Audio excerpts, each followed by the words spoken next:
this week's Rob's Country. We're going to be talking to a chap who's running the wine course at Lincoln University. Funny enough, his name is called Wine Field, which works out very kindly. And we're also going to be meeting a young lady from the UK who's now dairy farming in North Canterbury. But first up, poison rating. Yes, Rob, it's worthwhile sort of reiterating what the poisons rating is and what it means on chemicals that farmers are using this time of the year. Of course, using a lot of fungicides, insecticides and herbicides, and they're not all as safe as one another, and farmers and users need to understand what an LD50 rating is and what it means. And so what is it and what does it mean? Right, okay. LD is lethal dose, and right. 50 is the amount required to kill 50% of the test animals, and it's usually rabbits or rats or something like that, and it's represented in milligrams per kilogram of body weight.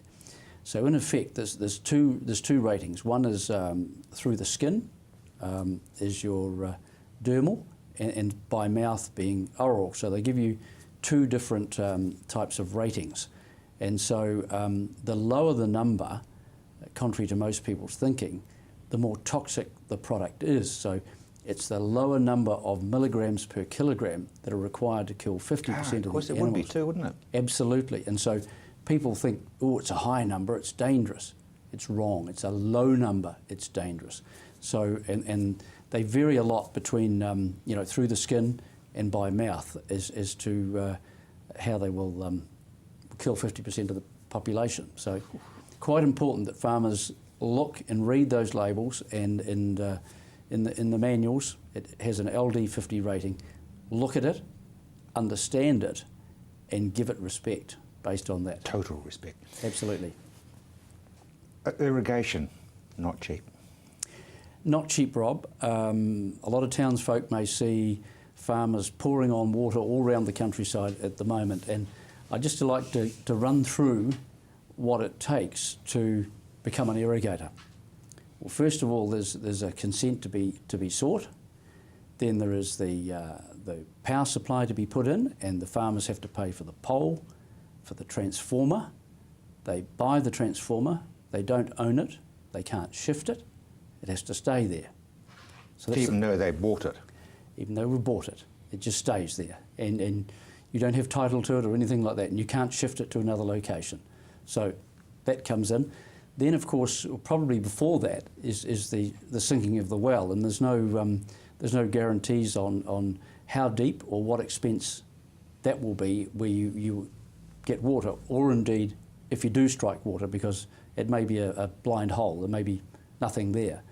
And so it moves on from there to buying the electric motors, the switching gear, electric switching gear, which of course includes a harmonic filter that you have to buy now, which filters out the dirty power as it comes down the line to you. And by that I mean it can have spikes in it, and it also takes out any spikes that you may generate with the surplus power that goes through your operation back into the line. You're calling it spikes, but we'd call it a surge?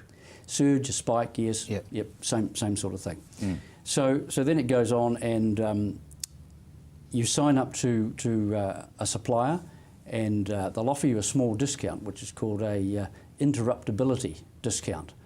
Now that was offered to us without telling us what the discount was for, and everybody puts their hands out for a discount. Yep. But basically, interruptibility means that if they get short of power, or the system comes under load, or there's a snowstorm or a big windstorm, you're giving permission to be cut off.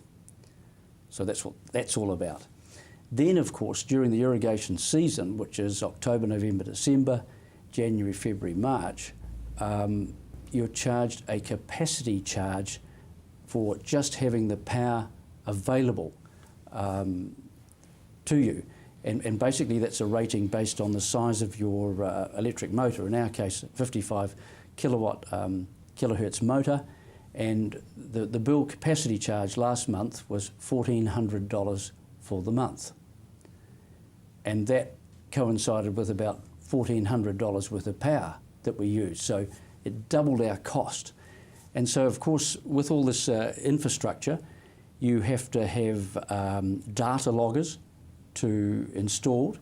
you have to pay somebody to collect your data and present it to ECAN. ECAN charge you for reading that data, and indeed if there's been any breaks in the data or you've exceeded your annual consented amount or your instantaneous take from your bore, you're served with non-compliance, either minor or major non-compliance, and so you're under the cosh, and it's like sort of the police are watching. And so all this data is being transmitted by telemetry that you have to attach to your data logger to send that information out. And of course another major cost of the irrigation is all the internal pipes and irrigators, booms, guns and all the rest of it.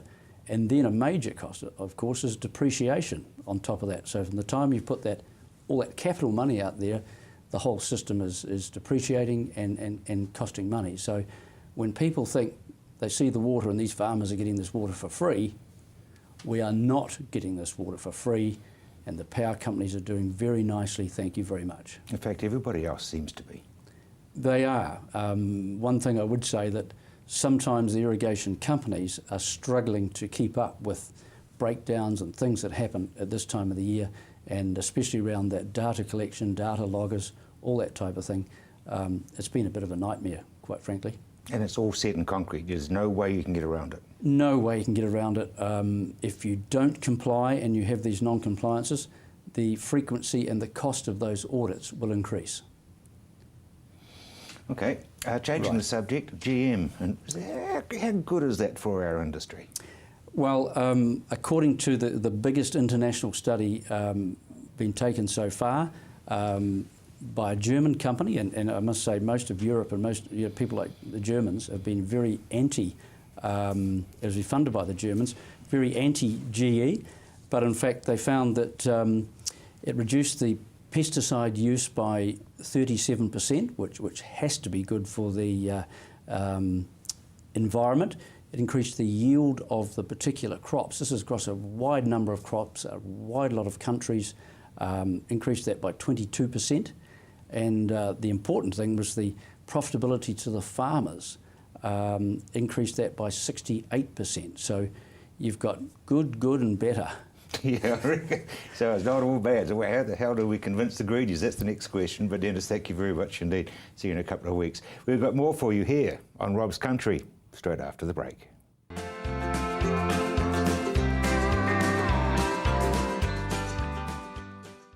Airtech wastewater treatment systems are the future here now. Easy to use and efficiently, sewage plants are already where the environmentalists are heading. You can relax as new rules come into place. A series of chambers does the work while you reap the benefits. Easy to landscape, they're ideal for new homes or as a replacement for an old septic tank. Airtech wastewater treatment system, your advantage when dealing with grey or black water. See the RX Plastics website for details or contact RX Environmental.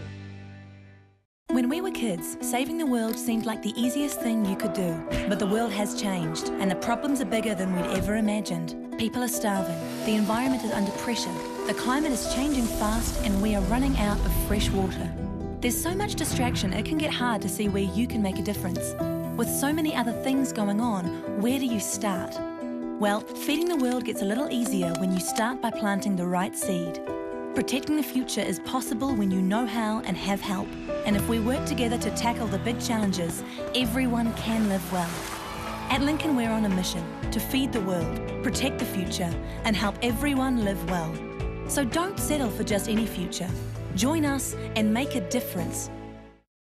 At NCRE, there is no job too big or too tough.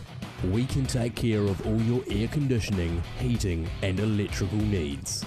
NCRE, we'll get you sorted. Irrigation is the future for farming in New Zealand, but like any technology, you can't be expected to get the most out of it on your own. Hydro Services is the key to maximising your results. On-farm irrigation management, minimising drainage losses, minimising power usage and maximising efficiency. Soil moisture solutions, soil water holding capacity assessments, resource consent applications and on-farm workshops, all there in the one place. Hydro Services, your one-stop for irrigation management and soil moisture measurement solutions. Jumpstart your career in the primary industries at Aoraki Polytechnic. Qualify with a New Zealand diploma in agribusiness management. Study on your farm, for your farm on a project-based method. Aoraki also offers Level 2 and 3 agriculture, Level 3 horticulture and epiculture for those interested in the beekeeping industry. So enrol today and get hands-on experience at Aoraki. Are you having trouble with your old mower or just have too much grass? At Mead Mowers and Chainsaws, with our wide range of Husqvarna mowers, no job is too big or too small. We stock rotary, ride-on, zero turn, out front articulated riders, and robotic order mowers. We have the Husqvarna mower for you. Call in and visit Gavin or Peter at Mead Mowers and Chainsaws.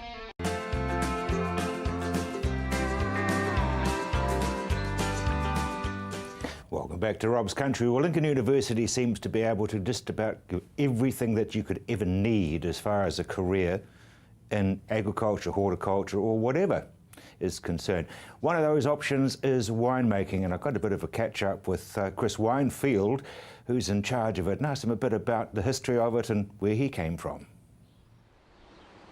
Yes, so where we've actually started from is looking at what drives genetic diversification in grapevine. It's quite different to a lot of other crops and that are seed propagated. The grapevine is traditionally vegetatively propagated. There have been very few incidents through the evolution of a wine grape where there has been seed taken and a population produced and new individuals taken from that. So the paradigm we're working with is quite different. So we have lots of mutation that occur randomly in the field, known as bud sports, and we've got some examples just sitting in some of the photographs here of some recent bud sports that have been identified in Marlborough.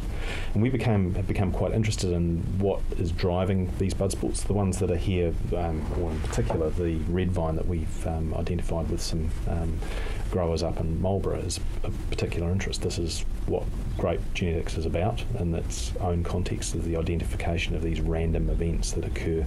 This is red grapes on a white vine. That's right. So Sauvignon Blanc grapevine growing quite happily in the Arwitry Valley, and then all of a sudden the shoot that produces these Pinot Noir-like berries on it. Quite a rare event. I think it's only the first that I can recall having seen recently in the last 10 years in the industry where someone has come to us and said, look at what this has happened. Genetically throwback like a black sheep and a white flock? Very much so. We think that the genetics that underpin that, the white grapes have been considered by researchers internationally to be a mutant of a red parent. So the parental grapevines will have all been pigmented, and the white berried vines will have been identified and propagated.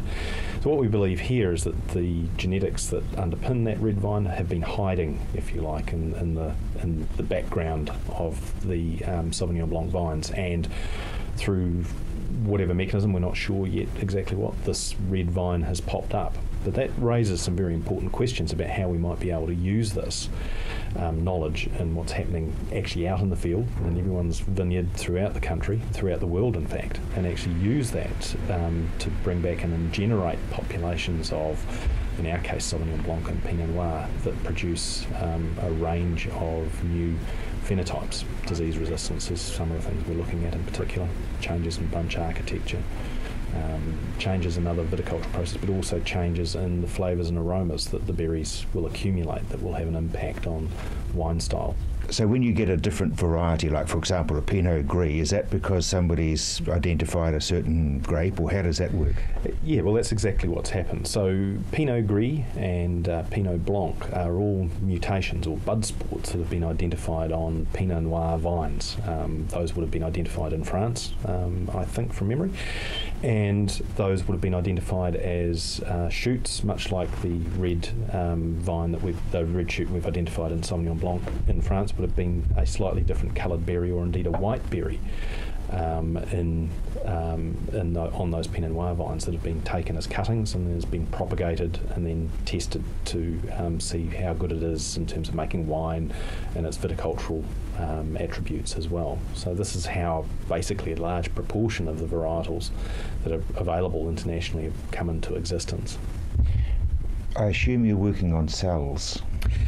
Yes, so where we've taken this now is we've taken this knowledge that we see this genetic diversity that's appearing in the vineyards, and we've taken what we know about that and moved that into the laboratory so that we can actually start to use that to produce essentially very dense populations of vines, that each vine has a genetic change that we can map, we can localise.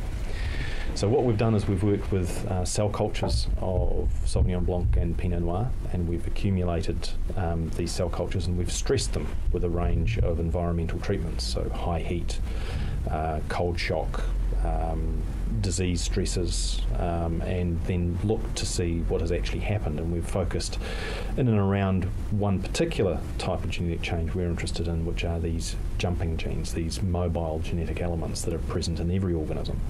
And we've been looking to activate these in the same way we believe is happening in the field, to actually generate these populations of vines that we can use to study gene function, but also to actually produce vines that have altered attributes. In particular, disease resistance is one of our major goals that we're looking at, but also changes in flavour and aroma that these varietals produce. Now, we will get in these populations some very weird looking plants of which the growers are not interested in at all, but from a science perspective they're very, very important in helping to understand what these genes are doing in the plant, and then we can translate that back for the growers in terms of how the vine is integrating the changes in environment, the changes in season, to outcomes in flavour and aroma accumulation, disease susceptibility, these aspects that are quite important to the industry. We must be leading the world. The population we're producing, as far as we're aware, is the only population of its kind anywhere in the world. We are one of, I think, probably only 6 groups that I'm aware of working in the transposon space. So yes, we are leading the world in terms of the production of this type of genetic population. And the wineries and vine growers, are they sort of looking over your shoulder? They're coming along slowly. The New Zealand industry is quite rightly perceives that there's a lot of genetic diversity already available for it to use in terms of different varietals that they could potentially grow.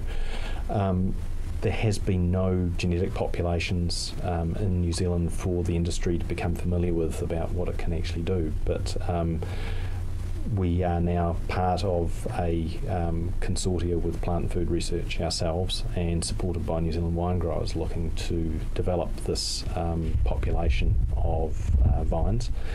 And hopefully, as we get those out into the field, and the nurseries and the growers and the wine companies will come and see the variety and diversity of things that we've got, and hopefully we'll get a growing level of support for what we're doing. This is not a quick process. We're looking at from identification of a potentially important new vine, which we've tentatively identified a powdery mildew resistant vine in our collection that we've produced so far. It could be 15 to 20 years before it hits the market. Do you ever sort of look at things like Gewürztraminer, which is not known for production, and helping it to produce? And are you able to do that sort of thing? Yes, we can do this work on any varietal. It really comes down to who is willing to support us to do it. It's not cheap research to do. So if someone out there is interested in Gewürztraminer, we would be delighted to talk to them. And obviously it is all aimed at an end user, whether it be New Zealand or overseas information. Yes, so two aspects to the project. It really divides itself into 2 goals. One is a goal to support the New Zealand industry and provide new genetic resources to improve sustainability outcomes for the industry moving into the future, and give new opportunities as well in terms of wine styles and as those sorts of issues. But also, on the other hand, it's also a resource that will be incredibly important for the international grape research community. It will be the only population of its kind available in the foreseeable future. And that allows New Zealand to leverage off a lot of the research that's going on internationally as well. So it has spin-offs for the research community, our ability to do research for the New Zealand industry, and in particular to produce new clones of vines that are important to the New Zealand industry to achieve their goals and maintaining our competitive edge internationally. And briefly, is it easy to pick these genetics and changes and things in a plant or in a variety of different plants? Now, if it was easy, I'd be out of a job. Well, with the new technologies we're using, in terms of identifying the genetic changes, we've got quite cutting-edge research going using next-generation sequencing technology, so we can resequence all of the genomes of the plants we're working with and identify those. So that's quite exciting work, quite cutting-edge work we're involved with. The rub is always in identifying the plants with the changes that people are interested in. That's just hard graft. We need people to come out and help us actually in the field, actually identifying plants that have attributes that are of interest to the industry. Now, funnily enough, we're going to be talking about the wine industry with Brent Rawston straight after the break.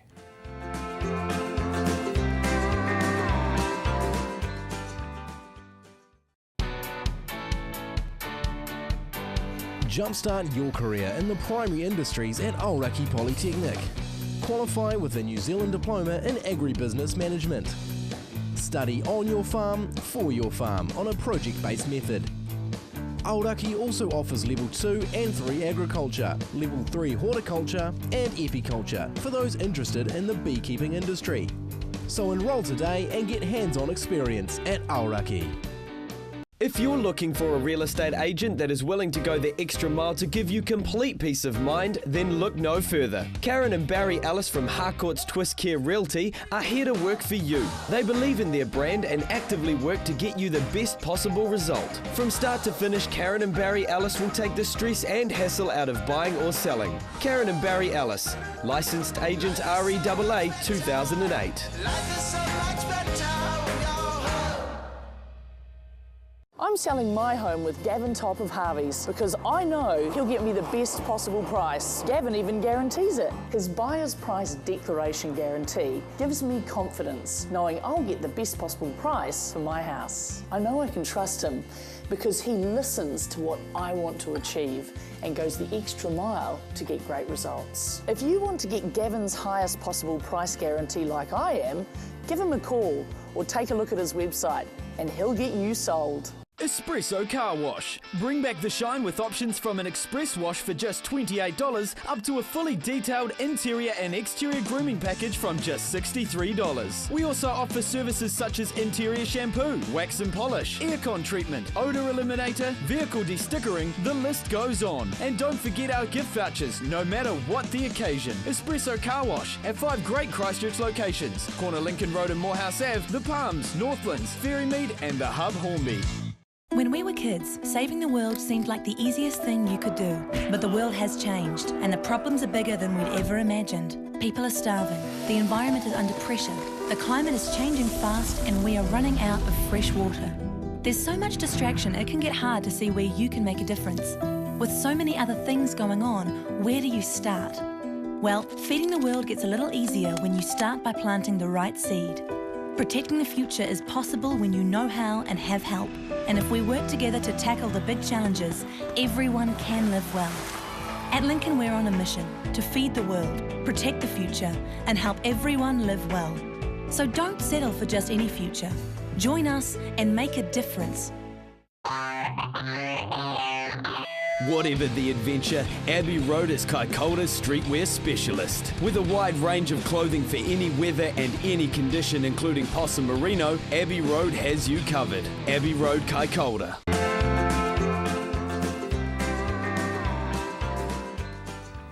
Welcome back to Rob's Country. How's the season looking for grapes? Down here in Christchurch, looking fantastic.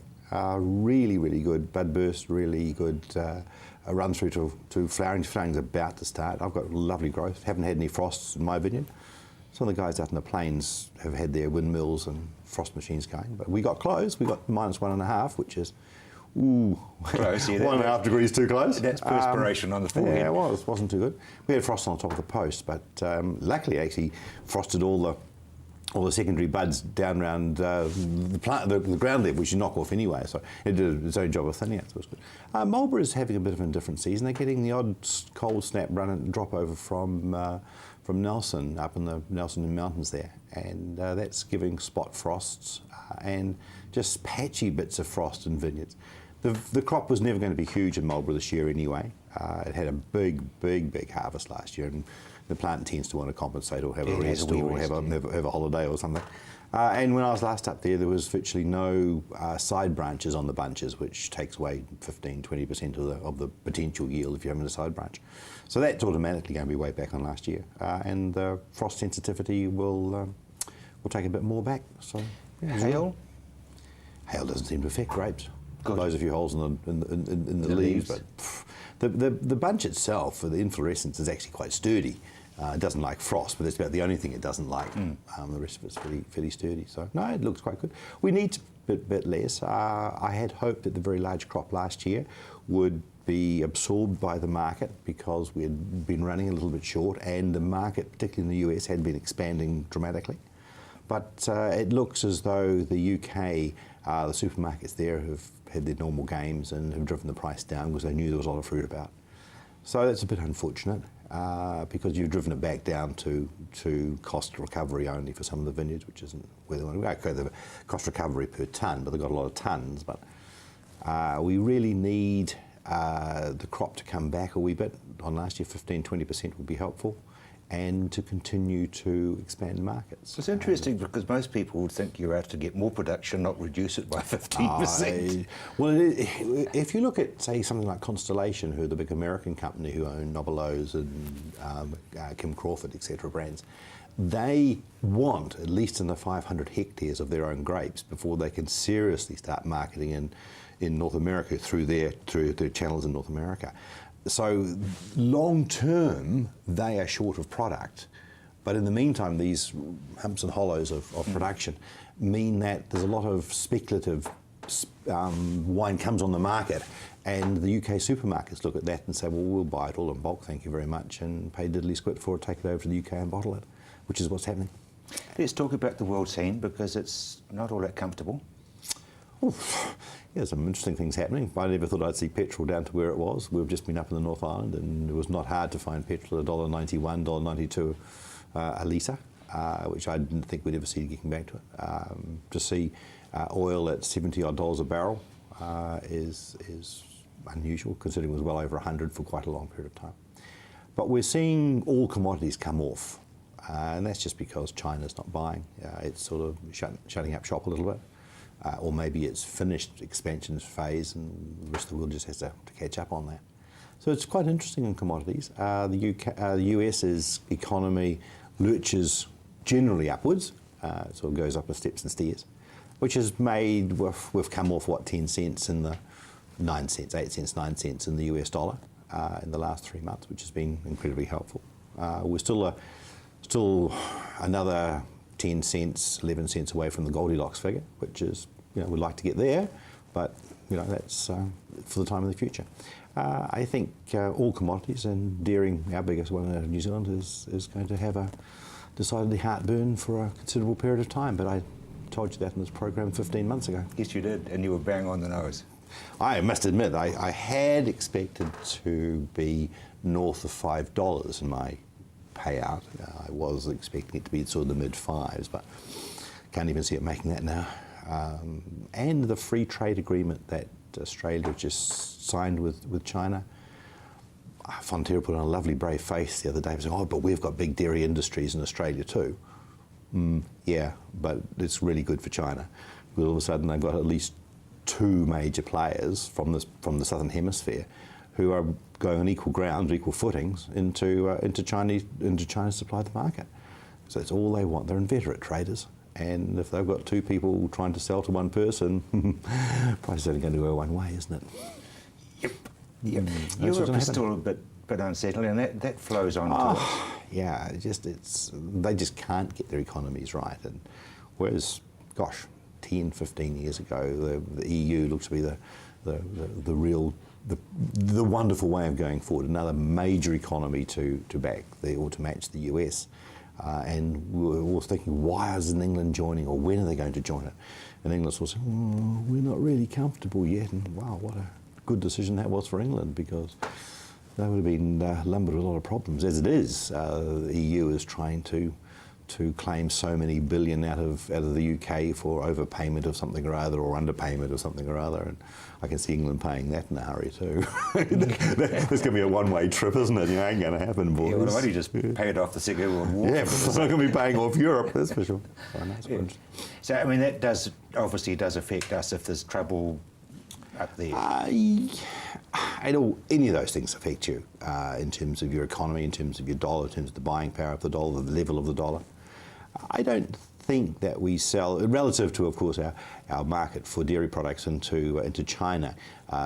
Europe is relatively minor in that regard.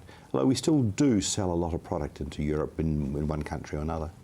And it's just not settling down. And of course, the whole thing with Russia is just messy as well. So there's a lot of political unrest out there. Yeah, I mean, that whole thing with Russia and Ukraine. And of course, nobody's selling them butter now, so it's being turned into milk powder, and that goes somewhere. It all sort of... Well, they must be drinking milk. So they're getting it from somewhere. It's just not by the normal channel. Well, it's getting there. Like they've just not gone to having black coffee. They're still getting milk. So where are they getting it from? Well, from alternate markets. There's a huge amount of product that gets on the water. Destination unknown.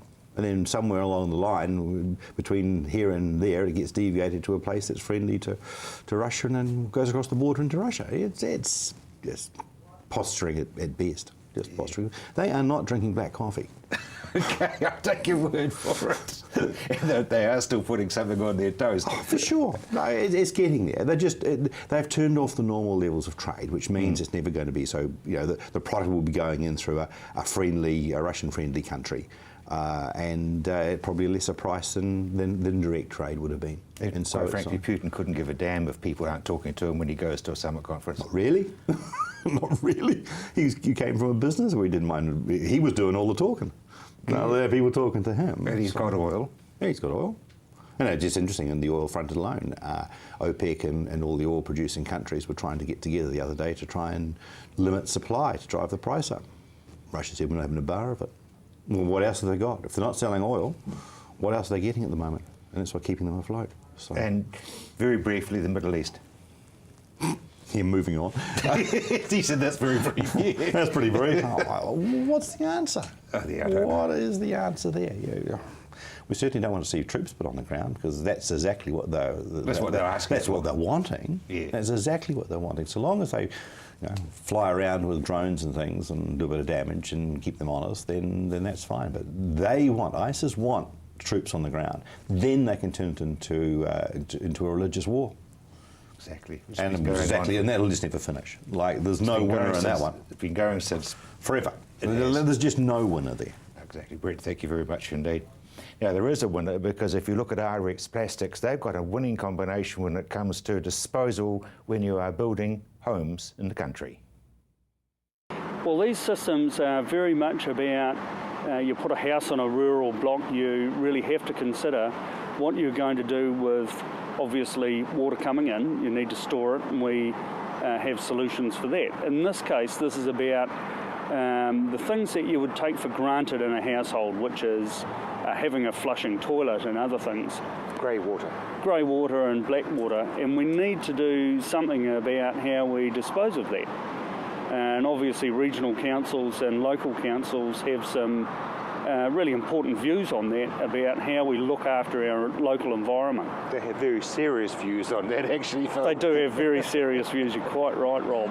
So basically, if you look at one of these units, who does the trips down into the council? Usually you would talk to a drain laying company who may be one of our installers, and what they would look at is the amount of bedrooms that you have, the amount of effluent really that you're going to create, the amount of grey water, and then how we're going to then dispose of that. And typically we'd have a unit that is digesting it essentially, and then something that's actually dispersing that into a disposal area. So basically your installers are the guys who know their way around the council. Yeah, they would look at how you need to get a resource consent. Often regional councils, or in fact in every case, regional council gives you consent to apply your human effluent back onto your land, and they are very strongly consider the amount of nitrogen that you're applying back, and in the disposal areas they want to try and evaporate the water that you're applying back in there and get the denitrification process occurring in that land area so that that's going back to atmosphere. Tell me how these things work. Essentially, the waste stream that's coming out of your house, which is either coming out of the laundry or out of toilets, will flow into the system. The first chamber in many of these systems is anaerobic, and it's relying on bacteria that, without oxygen, breaking down the organic matter that you're actually applying in there. And the organic matter has what they describe as a biological oxygen demand. Now, what that means is that actually if you aerate it, the microorganisms will go wild and they'll start breaking down that material. So the first one is anaerobic, and then from there it then travels into an aerobic chamber where we actually have an air pump which is delivering small air bubbles into that chamber, and we bring the oxygen rate up to a very high level so that in fact the microorganisms can better break down that nutrient that's in there. We'll call it nutrient because that's essentially what it is. There's a lot of nitrogen in there, small amounts of phosphate, and a number of other nutrients in there.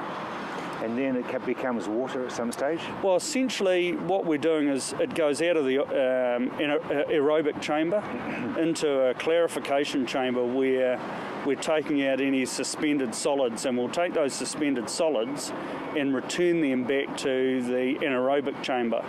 So there's a bit of a link in that where the sludge is actually taken back to the first chamber for further breakdown. So septic tanks, you used to have to get a man with a truck to come and empty it. Do you have to do that with these? Yes, you do, but over a much, much longer time period, because as you can imagine, we're rotating the sludge through the process and getting that further and further and further broken down. There comes a point at which, of course, we can't break it down any further, and then we have to actually remove it. So tell me about the water, because you've got drip lines somewhere, I assume. Yeah, so the liquid becomes clarified, and then we're passing that into a pump-out chamber that then doses that liquid, which has got some nutrient still left in it, back into a disposal area through a large number of drippers, which are putting small volumes over a long period back into the soil. Now, does that go down or does it go upwards? Well, the whole principle is that it is acting as a evapotranspiration area. So we're trying to get all of the moisture and denitrification back into the atmosphere. So we're not contaminating groundwater with what we are applying. So you're aiming at it for it to become a vapour and disappear rather than go absolutely, down. yeah. Are you allowed to plant anything over the top of that? Absolutely. What we ideally want to do is to have plants in there that don't cause difficulties with the drippers. And obviously we've selected what we consider as the best dripper to do that. But we can put New Zealand natives like Caprosma or Propinqua in there. I'm glad you had to say that rather than me. And flaxes and other plants that actually have a lively root system, but not lively enough to cause troubles with the drippers. You don't put willow trees or oaks on there? No, they're not the sort of things that are really going to benefit longevity in the drip line, which is really what we're trying to achieve here. And stock? No, we wouldn't want to put stock on those areas either, because anything that's going to affect the soil structure and cause compaction is really going to be an issue. So it's about looking after the drip line for the long term, because we really want a very extended life out of the drip line to get the best results. And the lifespan of one of these units, you probably have no idea because nothing's ever gone wrong with them. Well, we've had them in the field now for 10 years. And with no real effect of that. We would expect that in fact they're going to be 20-25 years plus, which is much longer than most resource consents now anyway.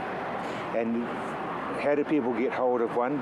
You said that you've got installers. Yeah, if you have a look on our website, there's installers through North Island and South Island, and they are people that will take your requirement and they will make that into a reality. So they will talk to the regional councils, they'll install that in your property, and they'll make sure that everything is suitable for a long relationship. So if you just Google RX Plastics, you'll be onto the case. After the break, it's a city girl from the UK who's gone dairying.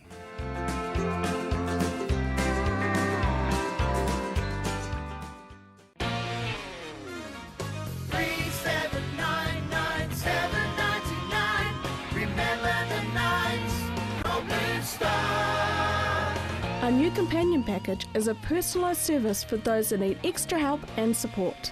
A cost-effective solution for someone who needs more than just a taxi driver. Our drivers are handpicked from our experienced team and specialise in providing the right support and companionship. Home safe every time with Blue Star Taxis. When we were kids, saving the world seemed like the easiest thing you could do. But the world has changed, and the problems are bigger than we'd ever imagined. People are starving, the environment is under pressure, the climate is changing fast, and we are running out of fresh water. There's so much distraction, it can get hard to see where you can make a difference. With so many other things going on, where do you start? Well, feeding the world gets a little easier when you start by planting the right seed. Protecting the future is possible when you know how and have help. And if we work together to tackle the big challenges, everyone can live well. At Lincoln, we're on a mission to feed the world, protect the future, and help everyone live well. So don't settle for just any future. Join us and make a difference. At NCRE, there is no job too big or too tough. We can take care of all your air conditioning, heating and electrical needs. NCRE, we'll get you sorted. Potholes. To some, a simple hole in the ground, causing no harm and no concern. But don't let that fool you. Potholes are dangerous. Did you know potholes have been linked to numerous nasty falls and flat tires? So if you have a pothole situation on your property, don't panic. Call the Pothole Repair Company. They'll fix your potholes in a jiffy. So next time you see a pothole on your driveway or in your car park, call the Pothole Repair Company. Welcome to Caltex Redwood. We're a family-owned business proudly supporting our local community. We're open 24/7 for fuel and shop goods, and we have an amazing team of people ready to help you. Save at least 6 cents per litre using AA Smart Fuel cards. We also offer great value on our LPG bottle fills. We have a full workshop and Bridgestone Tyre Centre. Our mechanics and tyre technicians will get your car sorted. Caltex Redwood. We're just down from St Bede's on Main North Road. Caltex Redwood. What drives you? Jumpstart your career in the primary industries at Aoraki Polytechnic. Qualify with a New Zealand Diploma in Agribusiness Management. Study on your farm, for your farm on a project-based method. Aoraki also offers Level 2 and 3 Agriculture, Level 3 Horticulture and Epiculture for those interested in the beekeeping industry. So enrol today and get hands-on experience at Aoraki.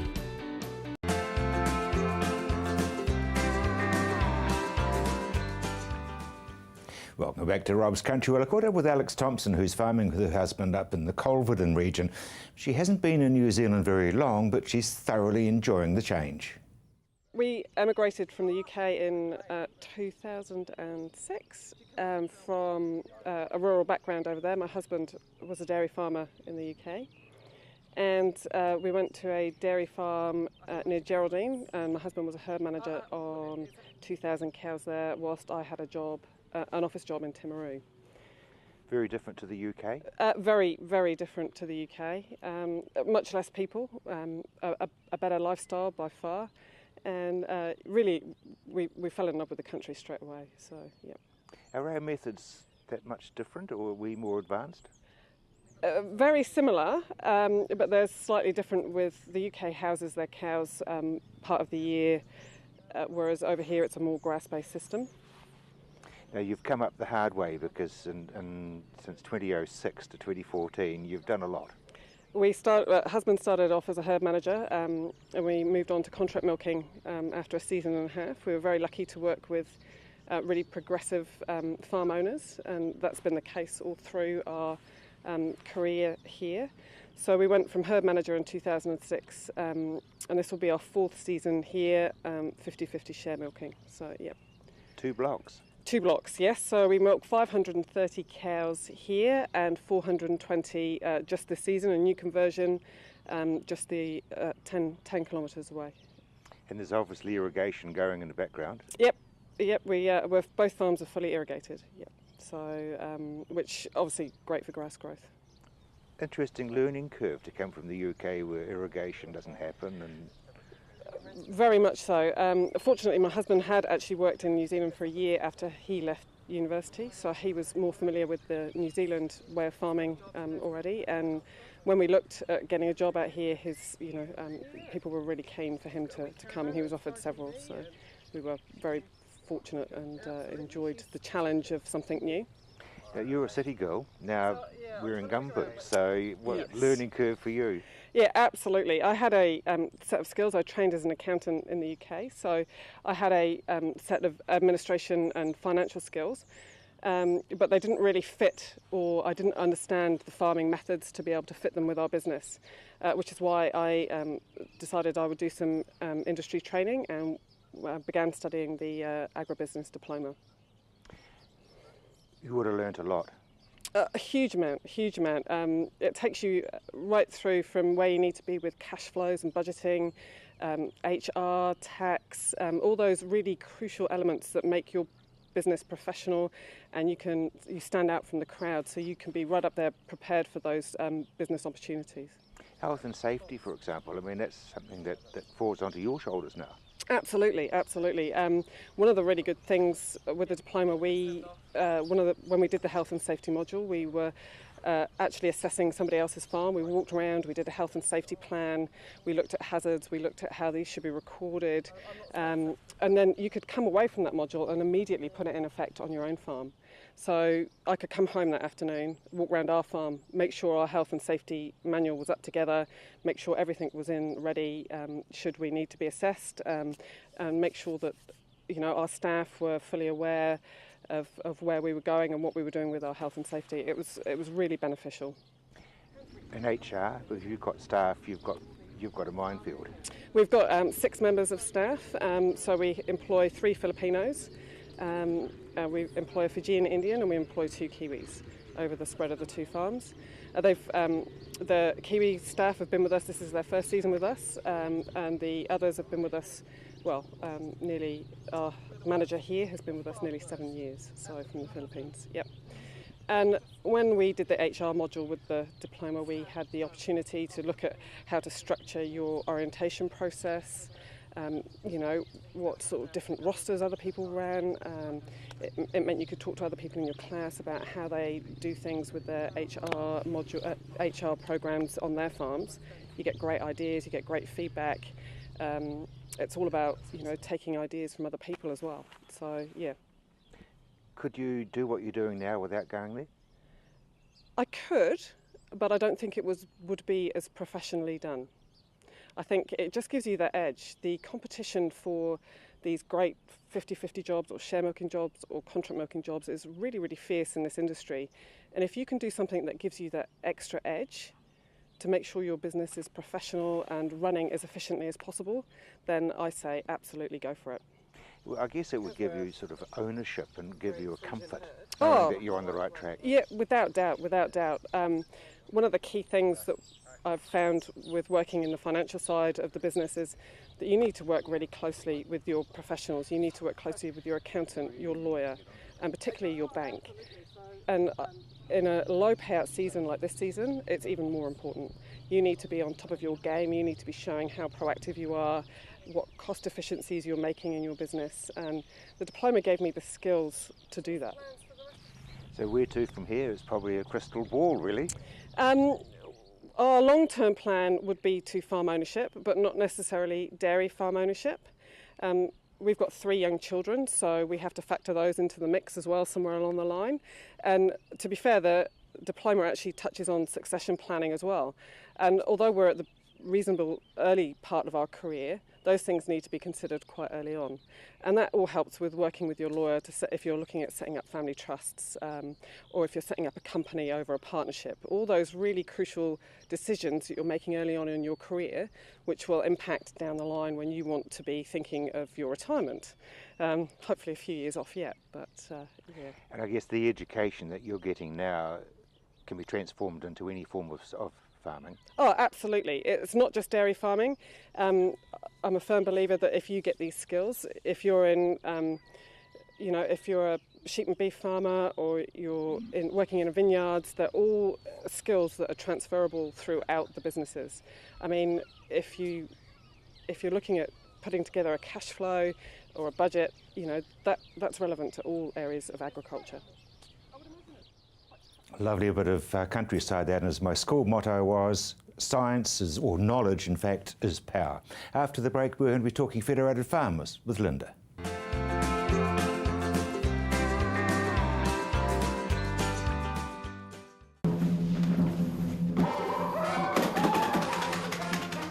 Avoid the monkeys when it comes to relocating.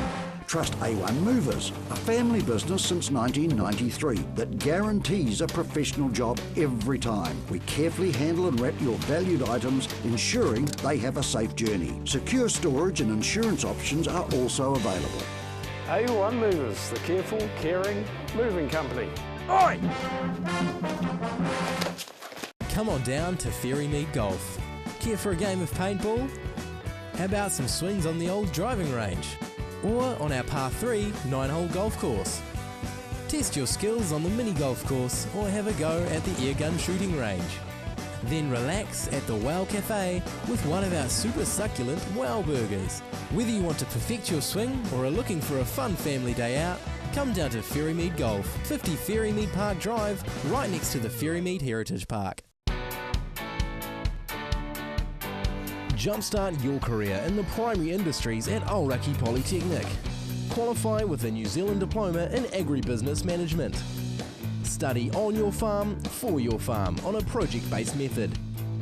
Aoraki also offers Level 2 and 3 agriculture, Level 3 horticulture and epiculture for those interested in the beekeeping industry. So enrol today and get hands-on experience at Aoraki.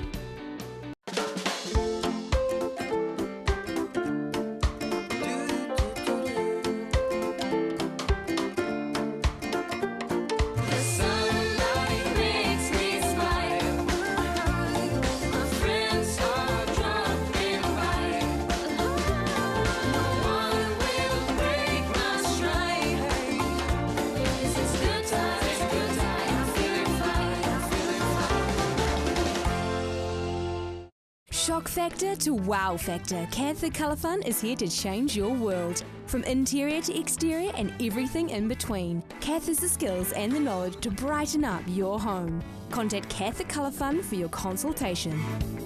When we were kids, saving the world seemed like the easiest thing you could do. But the world has changed, and the problems are bigger than we'd ever imagined. People are starving, the environment is under pressure, the climate is changing fast, and we are running out of fresh water. There's so much distraction, it can get hard to see where you can make a difference. With so many other things going on, where do you start? Well, feeding the world gets a little easier when you start by planting the right seed. Protecting the future is possible when you know how and have help. And if we work together to tackle the big challenges, everyone can live well. At Lincoln, we're on a mission to feed the world, protect the future, and help everyone live well. So don't settle for just any future. Join us and make a difference.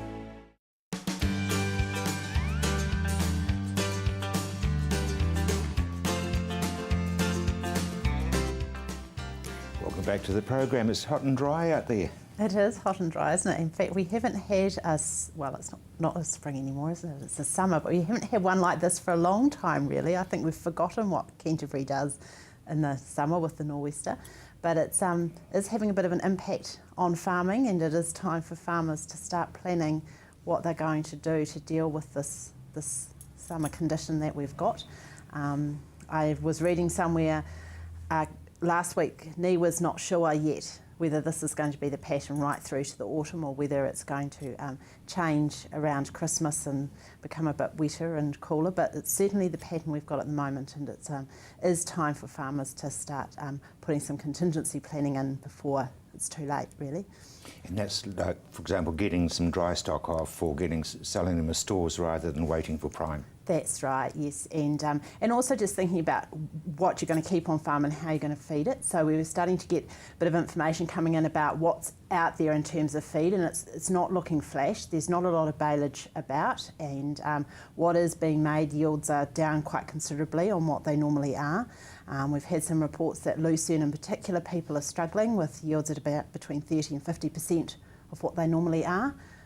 As a result, already? Yeah, as a result of the dry, and also a bit of a problem with aphids in a few places.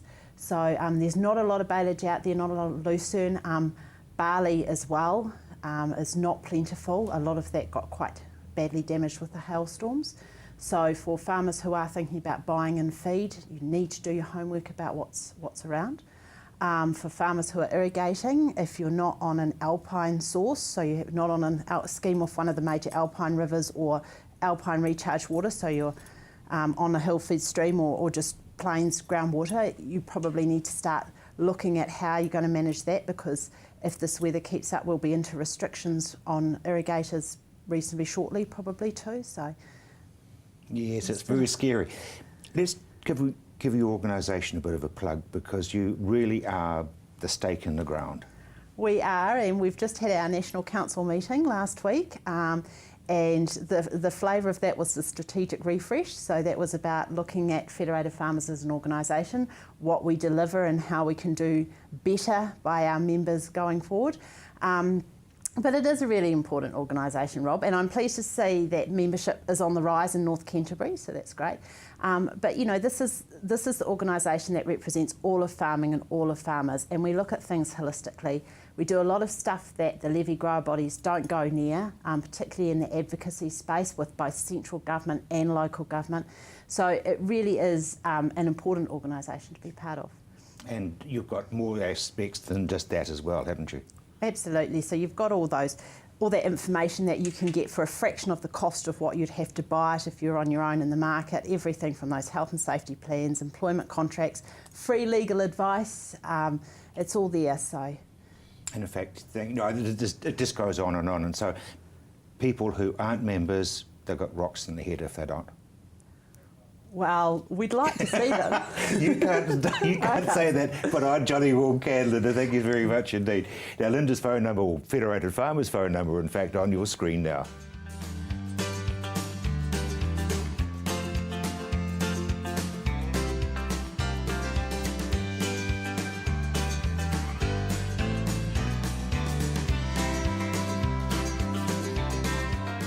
I'm Rob Cope-Williams. You've either been watching or you have just missed Rob's Country, but I will be back at the same time next week. Until then, bye now.